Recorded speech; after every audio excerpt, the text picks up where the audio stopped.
We move on to the subject of police brutality and its most recent manifestation, the beating and forced drowning of a young man in Colombo in broad daylight. This incident and others in the recent past have badly shocked and eroded the public's faith in the country's law enforcement officers. Activists organized a show of public outrage against police brutality last week. But what else is needed to ensure that incidents like this one do not happen again? Our next story gives you more.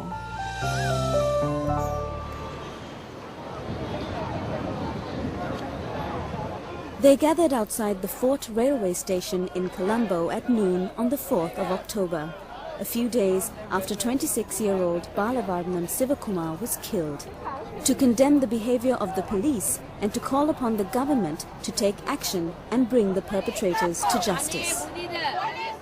With the Civil Monitoring Commission, Platform for Freedom and several other organizations to protest against the brutal killing of the young boy who was mentally ill.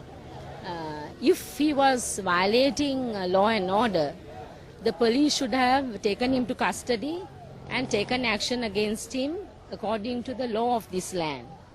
If we allow police to behave like this without showing our unhappiness, the deplorability of the act in this manner, we are letting them free. This is not the first time. පොලිසිය තමුන්ගේ රාජකාරිය කරන්නට ඕන. සාමාන්‍ය මිනිහෙක් මිනිමරණයකට වඩා පොලිසිය අතේ සිදුවෙන මරණය නීති විරෝධී ක්‍රියාව අපි එලා දකින්න ඕන. ඒ නිසා කියන්නේ කර නවත්ත ගන්න මේක. The young man, afflicted by a mental condition, had been throwing stones at passing trains along the Bambalapitia coastline. As one of the attacked trains stopped, the man jumped into the ocean, only to be pursued by 3 people, including 2 police officers, who beat him mercilessly and forcibly drowned him.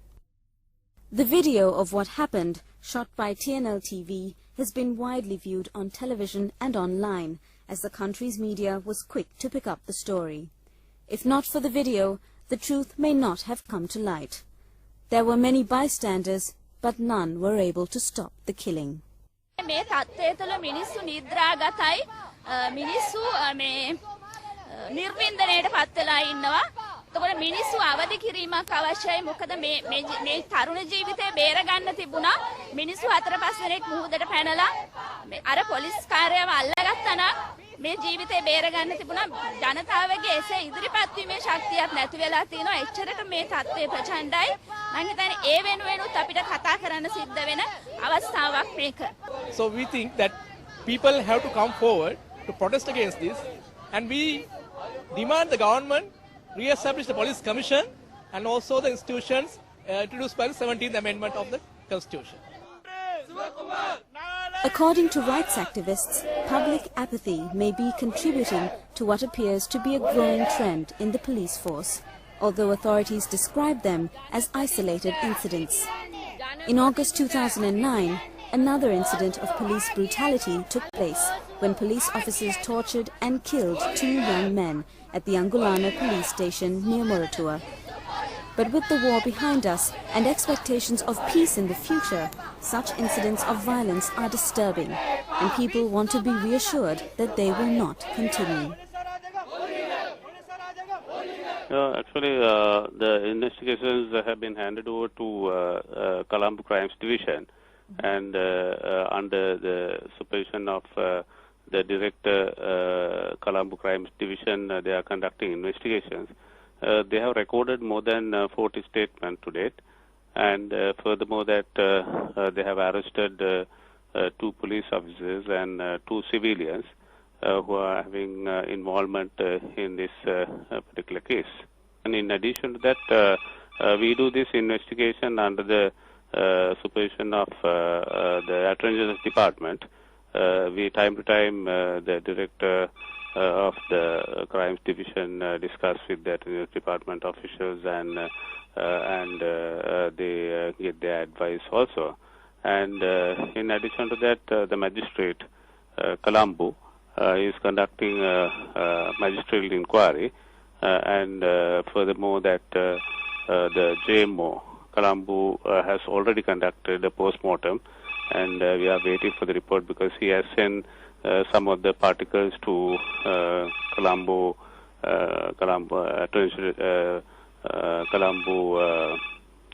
Government Analyst Department, and also to Peradeniya Medical Faculty for further investigation. Time to time, we are educating the police officers. We have been given instructions, and furthermore, that in fact, we have already announced that who is getting involved in this type of cases will be taken to legal action, and they will be taken treated as the same manner that we are treating the others. In fact, when you compare the crime figures, there is no, in fact, there is no increase of crime as such, but we have had a few incidents here and there, and the majority of those cases have been solved, and we have taken them to courts. The police spokesperson says that steps have been taken to investigate the incident and take action. But is this sufficient to ensure that police brutality does not take place? It's a continuation of police brutality in Sri Lanka. For many years we have experienced this, and if you look at the immediately preceding period of about 3 to 4 years, it had been growing unabated. In fact, the only attempt to curtail that was during the first National Police Commission. But now there is no police commission, and police is not under any supervision. Of course, the police will say that they have supervision within, but there is no external or independent supervision, and police is basically enjoying impunity. And if you look at the recent cases of police brutality, most of them have not come to light. Some of them have come by way of fundamental right cases, and a lot of cases have been just suppressed because people don't want to risk by bringing it to light. But at the same time, at least there were 2 incidents before this Bambalapitiya incident where people agitated and managed to control the police brutality by virtually pressurizing authorities to take it up. I think it's very easy for me to suggest many things, but whether practically it can be done. We have seen that there is a really fairly strong legal framework in the country. I think comparing Sri Lanka with many other countries, our legal system is very good. We do have a constitutional safeguard against these brutalities. We have fundamental rights chapter. With all that, the question is whether the question is not whether we have a legal system. It's a question of implementation. It's basically the people who are running the police and those who are supervising are not doing their best to address it. Secondly, police must first understand that brutality is an issue in the police. Unless and until they understand it, they never cure it. So first thing is basically they must first understand that. Thirdly, you must take stern action against them, against the violators, whether it is inside or outside. The police, what we really see is that they want to cover up offences against, these type of things, and to show that police is quite good. That won't help the police. And we do know that there are exemplary officers in the police force. We do know that there are very good police officers who don't tolerate this. But their voice is not heard in today's socio-political context and the context in which 17th Amendment is not implemented. And I think only way to change it, in my view, is the people's action. People's action doesn't mean that people should take law into themselves. What they should do is they should keep pressure on the society themselves and the law enforcement authorities that they are not going to rest until this is going to be resolved. Police brutality just will not start in a day. It has a history. The history is coupled with impunity. And if the police or anyone or any other person is enjoying this impunity, then you will never be able to reconcile this. And the police and the political leadership must realize, must convince people that they are not enjoying impunity.